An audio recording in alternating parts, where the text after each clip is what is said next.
Vim Visual Mode, stay selected. I love Vim's visual mode.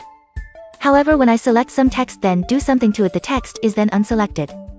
For example, let's say that I select a block of code and indent it, the code is then unselected, so if you pressed 4 is greater than instead of 5 is greater than, then you have to reselect the code to indent it one more tab. Is there any way to not deselect a block of code after preforming an operation? Alternately, is there a way to select the same code again, with one keystroke, after an operation has been preformed?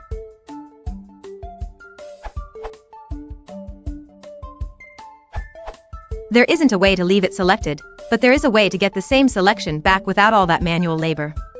Select your stuff, do what you need, let's say, indent it, it will unselect itself, then GV.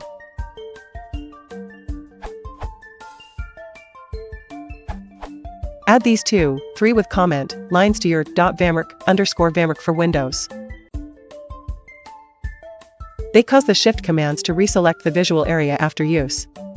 Very handy.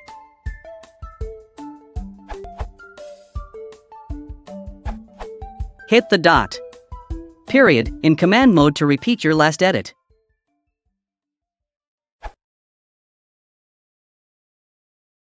How does it